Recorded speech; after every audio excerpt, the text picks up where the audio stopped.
Welcome to Unraveling the Pattern. I'm Lauren, and this is my attempt to catch up on every official Wheel of Time teaser and release that we've received over the last few weeks before tomorrow's official Wheel of Time trailer drops. That's right, you heard me. The official and probably final major trailer for the Wheel of Time drops tomorrow. So let's get into it. Spoiler warning, this video will cover all kinds of promotional materials and images and teasers related to the first season of the Wheel of Time show on Amazon Prime. I'll also be discussing many plot and character details related to the first Wheel of Time book, The Eye of the World. So if you'd like to remain completely spoiler-free, this video is not for you.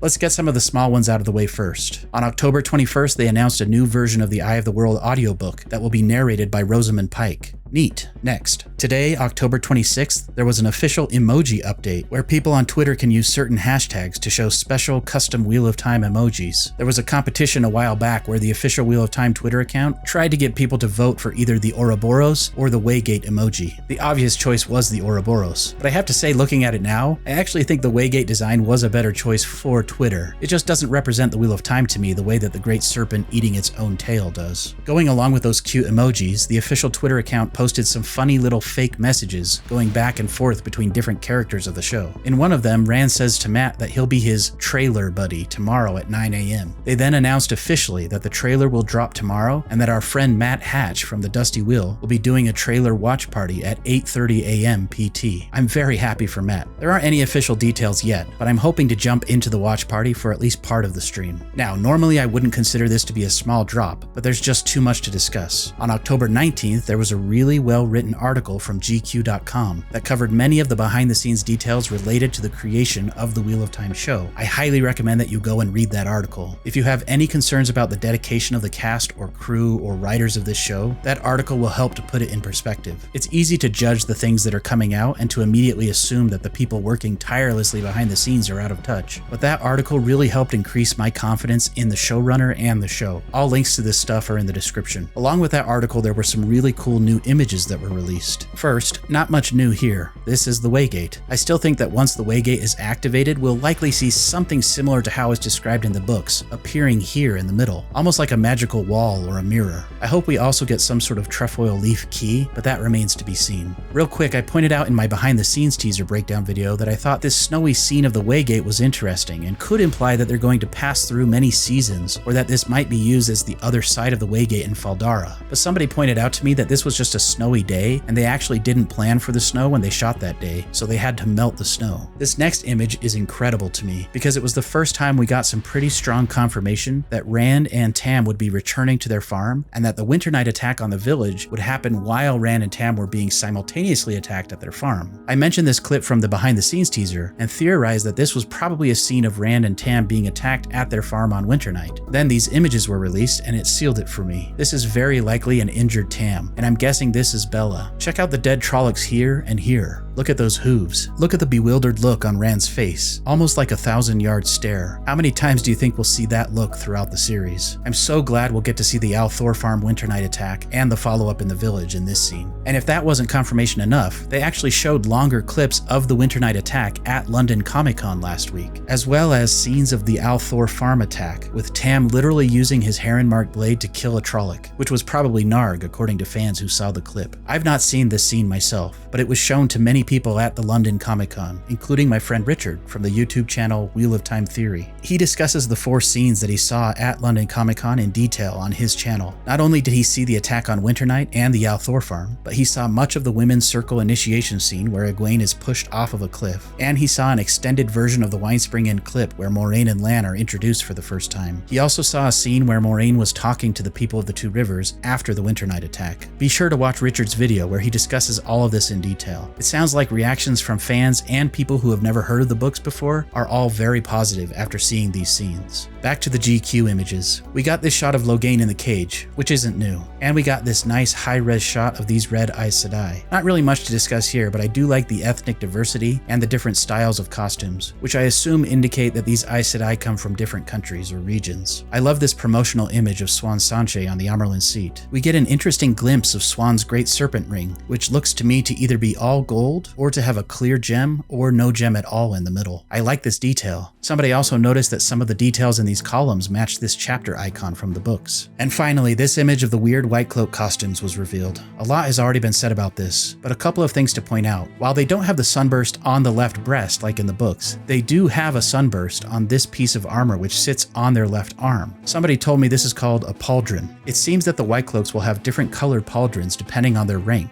I also made the mistake in my other video of assuming that Jeffrem Bornhold would not be in the show, and that he might be replaced by Eamon Valda, but I had totally forgotten that Jeffrem Bornhold was cast in the show already. He'll be played by Stuart Graham. Anyway, I discussed the odd costume choices and masked horses in greater detail in my behind the scenes video, but somebody pointed out this awesome detail that I wanted to mention. Apparently, if you zoom in here on Eamon Valda's belt, you can see what look like Aes Sedai rings that he has collected and wears as a sort of trophy. There was also a rumor that has not been confirmed that there might be a scene in the show of the White Cloaks burning an Aes Sedai like a witch at the stake. If this is true, and if these are actually Aes Sedai rings, I think the White Cloaks will be way scarier and way more interesting than how they're portrayed in the books, and I'm excited about it. Moving on, Amazon released this little character featurette teaser on October 19th, just 1 month before the release of the show. We get to see glimpses of the different characters in costume. Most of these feel like photo shoots and are not likely part of the show. I'm sure we won't see characters posing for the camera and breaking the fourth wall like this, but just a few details to note. In this first shot of Moiraine, we get a quick glimpse of what looks to me to be the entrance of the cave where Logain is trapped in these scenes from the teaser trailer. I like the roots and the column here. Can't wait to see this in higher quality in the show. This column reminds me of this shot that we see of Alana in the behind the scenes clip. I'm going to guess this is the first time that Moiraine sees Logain in the cage. Then we get Yosha looking hot in his sheepskin coat. Then Liandrin. I love her eyes and the details of this tent in the background. Aes Sedai don't seem to travel light. Then Egwene with her dagger in what looks to me to be Shatter Logoth. Love the broken wheel here. Lan looking broody, and then Perrin looking thuggish. Did you catch that very quick glimpse of his ring? Don't mind me, just trying to fuel the Perrin will be married rumor. Mat is looking a bit disheveled and poor. Apparently there's more information that's come out that suggests that Mat will not be coming from a very pleasant home. More on that in a bit. Nynaeve looks weirdly smug in her Two Rivers woolens, but look at those gloves, and once again, we must admire this huge braid. To me, this last shot of Logain also doesn't look like a promo shot, but like the first Moiraine shot, it feels to me like an actual shot from the show. What do you think this black dust is around him here? Does this represent the tainted male half of the One Power? Or could this be the remains of the cage he was in after he broke out? I like to think that he'll dissolve the cage. Then a repeat of the Myrddraal shot from the behind the scenes clip, and that's it for this teaser. I'm sure I missed something. Next, we've got this really cool Wheel of Time Explained teaser called What is an Aes Sedai? I'll just play it here. What is an Aes Sedai? Well, the Aes Sedai are a powerful group of female channelers trained in the White Tower of Tar Valon and led by the Amelin Seat. Now, although they're feared by many, Aes Sedai itself means servant of all.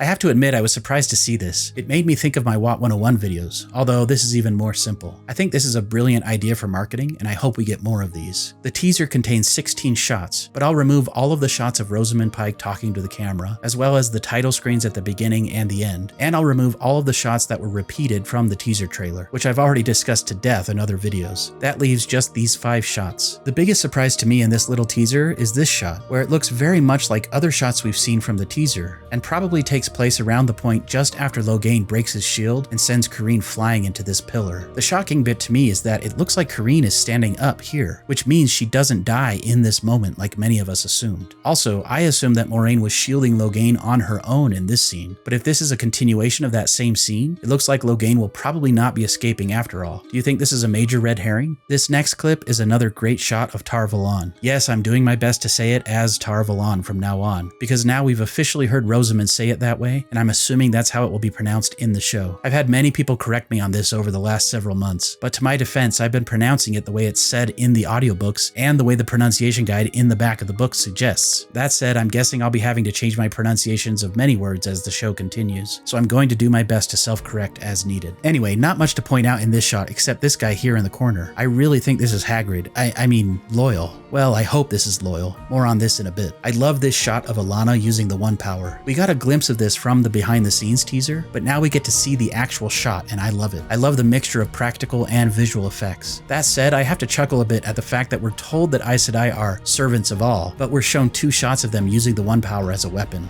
Speaking of using the one power as a weapon, I'm so glad that we actually get to see a hint of a fireball in these next 2 quick shots of Moiraine. Can't wait to see more of this in the actual show. And speaking of fireballs, there's a quick shot in another teaser that I'll discuss in a bit, but I wanted to point out this shot now. This shows the Wiis of the one power looking as if they're being drawn away from the fire in this winter night shot. I'm going to guess this is a shot that leads up to these fireball shots later. This just goes along with my theory that they'll be showing the one power in a visual way that differs from the books. It appears like Moiraine is drawing the 5 powers from the literal elements around her, like fire or air or water. What do you think of this change from how it's described in the books? I'm honestly still on the fence about it. This next teaser is a big one. This is called Moraine's Quest, and I really think you should just go and watch it. For many people, this is their favorite teaser so far. You can find it on YouTube, or you can watch it for free on the Wheel of Time episodes page on Amazon's video streaming site. I'm not going to break this down shot by shot like I usually do because there just isn't enough time, but I wanted to point out a few details that I really liked, even if they've already been mentioned by others. First of all, the overall theme of the teaser is actually a bit surprising to me because it feels a bit more spoilery than I was expecting. In the books, it's not totally clear why Moiraine and Lan are in the 2 rivers to begin with, or why the Dark One is after the young people of the village. But it seems they're not beating around the bush in the show, and they'll immediately make Moraine's purpose known to the audience and to the characters. She's in search of the Dragon Reborn. In the Winter Night Aftermath scene that Richard from Wheel of Time Theory saw, he says there's a line from Moiraine where she says straight out to the villagers that one of them is the Dragon Reborn. I'll talk about this more when I discuss the interactive stuff that came out recently, but back to this teaser. In this teaser, they seem to imply that the mystery of who the Dragon Reborn is will be a major part of the first season. It also seems like they're going to include Egwene in the mix as a possible candidate. Much has been said about this by others, but I'll just say, I'm okay with them trying to include Egwene as a possible Dragon Reborn candidate to help create mystery for the audience, but I'm 100% sure they won't change the story enough to actually make her the Dragon Reborn. Metaphysics and gender of souls and all of that aside, to me this is all just smoke and mirrors in the marketing and for the benefit of the wider audience. If you want to know my thoughts about this in greater detail, go and watch Rebecca's awesome teaser breakdown. Rebecca runs a channel called Reading the Pattern, and her thoughts and opinions on this subject perfectly mirror mine. Her breakdown is really good too. Go and watch it and subscribe. One other thing that occurred to me though, they've mentioned that they're going to be aging up some of the characters for the show, but Moiraine says the dragon was reborn 20 years ago. Do you think this means that Egwene and all of the boys were born within weeks of each other? Could they all share a birthday month? Just a few things to note in some of the shots. Rand is wearing the same sweater here as what he's wearing in these shots from the teaser. I'm guessing this all takes place on the same day. They look like they're discussing something serious. Do you think they're talking about the Black Rider? Moiraine is watching somebody from above in this shot. Who do you think she's watching and where is she? I think she might be looking down from her window in the Winespring Inn at the villagers below. I love this shot of the mountain and the quick pan over to these two. I'm guessing this is Mat and Rand here after they've left Shadar Logoth and are on their way to the village and the quarry. I think this matches up nicely with this shot from the teaser trailer. Who do you think this rider is in this shot? Some people think it's Lan scouting, but to me the clothes look brighter than anything we've seen him wearing before. I'll talk more about this shot in a bit. I love how Moiraine is searching here. You can tell she knows somebody in the village is the Dragon Reborn, but who could it be? Also, did you catch this quick glimpse of Padan Fain and his wagon in this shot? I love this shot of Lan looking at the sheep. This gives me serious Game of Thrones vibes. But did you notice that the sheep are shaped like the symbol for Saidin, or the dragon's fang? And in this next shot, this is the symbol for Saidar, or the Flame of Tar Valon. Blink and you miss it, but in this first shot of Shadar Logoth, you can just see darkness coming out of this building here. I didn't notice it until I sped up the shot. It's like a subtle black cloud forming. Skipping ahead, I love all these other shots of Mashadar creeping through the city. This horse being attacked or killed by Mashadar is terrible and haunting. I love it. Do you think we'll get to see this same effect applied to Trollocs? I hope so. I also really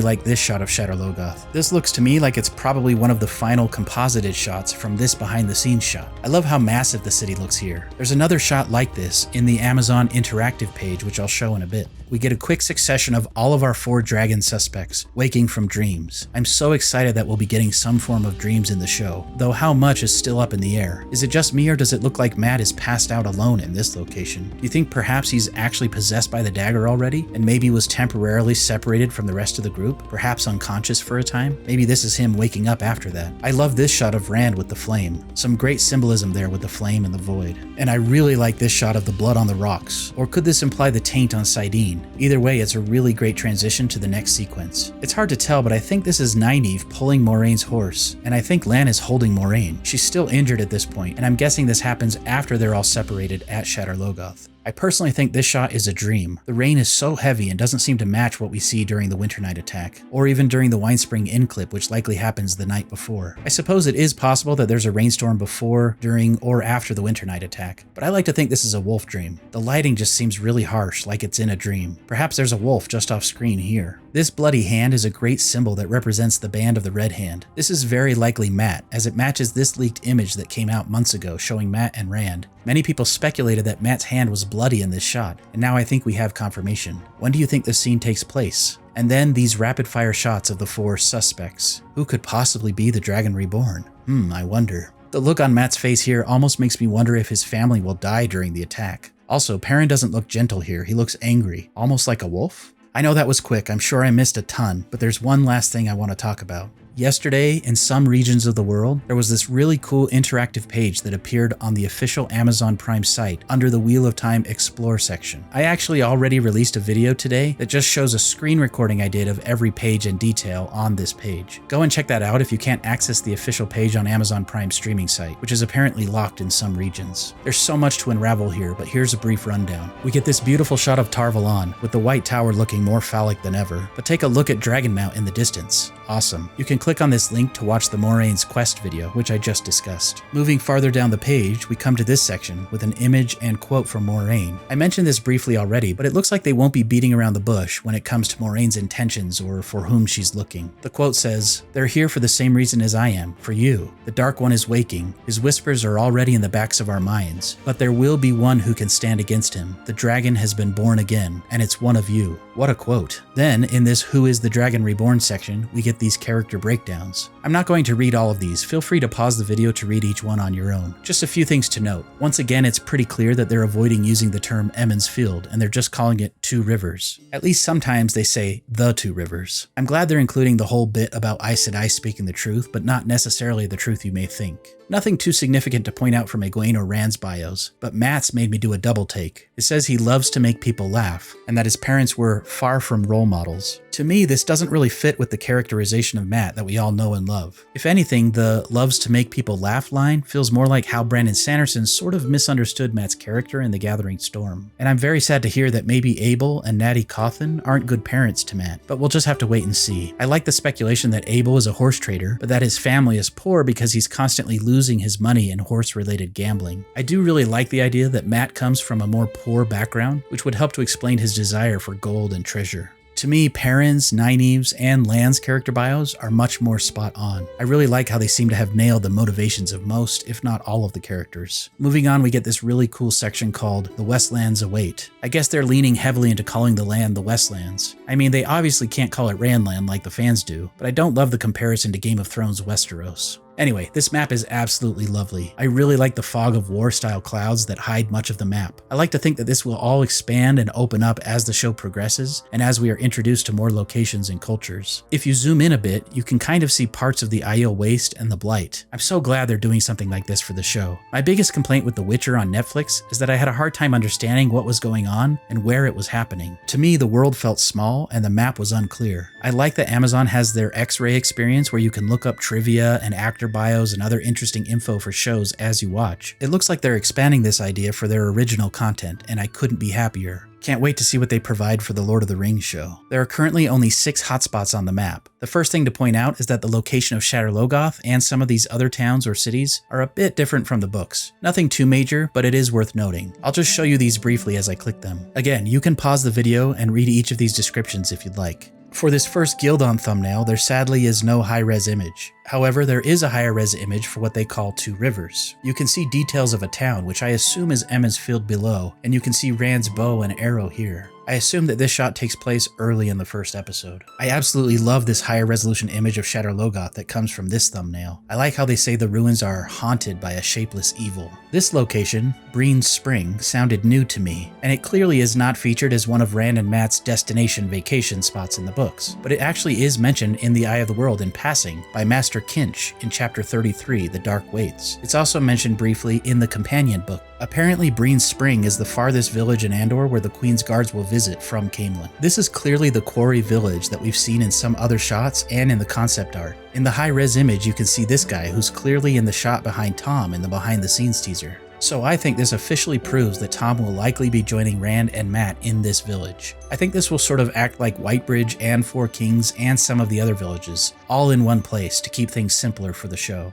To my surprise, and to the surprise of many others, it looks like Tyr will also be featured in some way in the first season. You can see a little fishing hut in the high-res image here. I don't think the main group will make it to Tyr in season 1, but I do think we'll be getting some flashbacks from Swan's point of view, as we know a younger actress has been cast to play a young Swan Sanche. I actually like that they'll be introducing Tyr a bit in the first season, but I highly doubt we'll see the main characters there until another season. What do you think? It's possible they'll skip the Eye of the World and will end up in the Heart of the Stone by the end of the first season, but I hope that's not the case. And then we get this cool shot of Tar Valon. Now we can see 2 people here, and it's more clear that this isn't a large Hagrid or Loyal character like I originally assumed. I don't know who these people are, as the coats or cloaks don't match anything we've seen on the other characters that I can remember, but I'm guessing this is probably Rand and Mat with their heads covered. Scrolling farther down the page, we get another Moiraine quote that says, "You've lived too long in these mountains, pretending what happens in the rest of the world can't affect you." I assume this quote comes from her talking to the villagers the next day after the Winter Night attack. And then this really cool section called The Third Age, where you can explore a simple but very awesome timeline of important history. Notice in this shot that Moiraine is being held by Perrin here, and there's no sign of Nynaeve. So I think everyone is right to assume that Nynaeve won't meet up with the whole group, and will probably meet up with Lan and Moiraine after Shadar Logoth. I wouldn't be surprised if this is a shot of them coming out of the trees and seeing Shadar Logoth for the first time.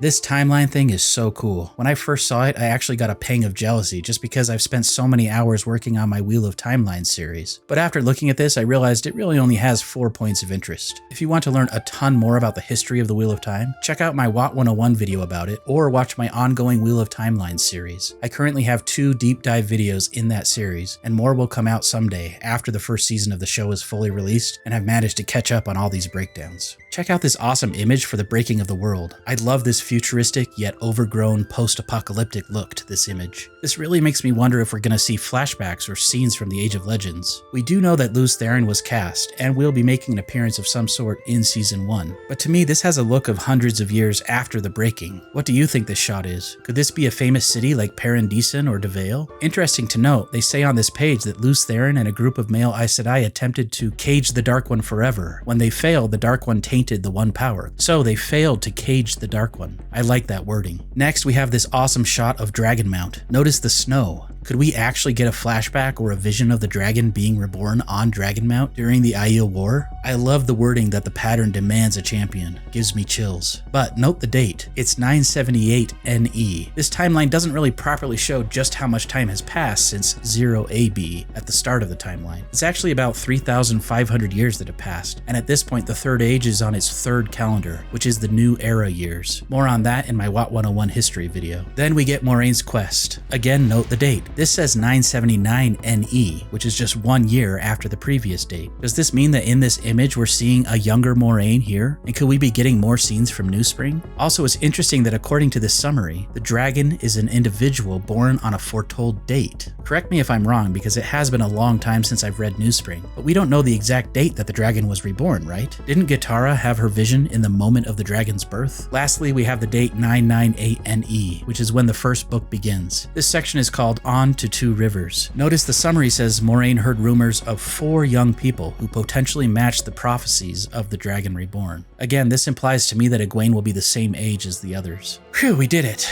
Look forward to my trailer breakdown videos and my livestream announcement coming soon. See you all in the next one.